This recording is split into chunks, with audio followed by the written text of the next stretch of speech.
Pudding as a dessert can be made in many flavors. For example, besides this mascarpone pudding, there is also a coffee pudding that sells very well. Once you learn how to make pudding, you can apply it in cakes. It can be used as a filling for cakes.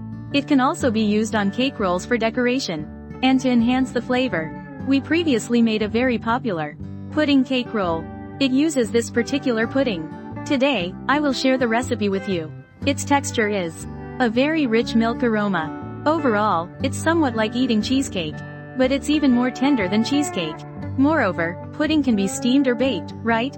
It's also very convenient to make at home. First, prepare the caramel part. You can make a larger batch of this caramel at once. Seal it in a jar well. It can be stored at room temperature for a month without any issues. 50 grams of granulated sugar. Heat 22 grams of water over medium-low heat. Pay attention to the color of the caramel. The color should not be too dark. It can become bitter. Add 16 grams of hot water. Cover with a sieve. This is mainly to prevent burns. Room temperature tends to be higher in summer. After pouring in the caramel, I usually refrigerate it to reduce the fluidity of the caramel, making subsequent steps easier. 220 grams of milk. 80 grams of cream. 3 grams of vanilla essence. Many students ask if they can skip the vanilla essence. It is recommended to add it. One reason is to eliminate the eggy smell. Another is that it can enhance the flavor of our pudding. Those who mind the artificial ingredients can use vanilla paste or vanilla beans. However, vanilla beans are relatively expensive. Cook over medium heat until it lightly boils. 2 whole eggs weighing 92 grams. 3 egg yolks weighing 55 grams. You don't have to be precise with these measurements. A difference of about 8 grams isn't a big deal, because eggs come in different sizes. 45 grams of granulated sugar. This is already after reducing the sugar. Plus, the sweetness of the caramel itself. Feedback from everyone indicates the texture is still good. If you want to reduce it further, about 5 grams should be fine. Then add another gram of sea salt. Mix it roughly. No need to whip it. 50 grams of mascarpone. It's not a lot. There might be a few grains when mixing. Don't worry about it. After pouring in the hot milk portion, the entire mixture will be fine.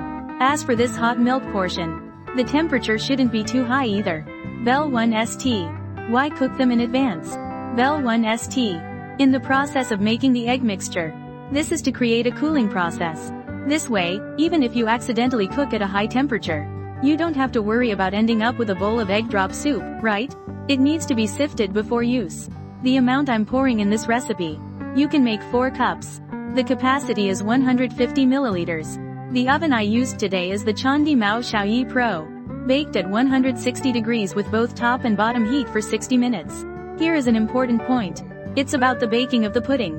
You must ensure it is fully baked. This way, the pudding will hold its shape when demolded. So, it relates to a detail. The amount of pudding mixture poured in determines the baking time. For example, I poured in above 80%. That's quite a bit. If you want to make 6 portions with this recipe, then each cup should definitely be about 60% full, right? Then the baking time should definitely be shortened a little. Also, fans previously reported that the surface of the pudding got burnt. I asked for more details. In that case, the oven was too small. It approached the heating element during baking. The solution is to cover it with aluminum foil, if your oven doesn't have enough racks. So this method can also be used to solve some baking issues. Click on my profile picture, homepage. There are many practical baking tutorials waiting for you to check out.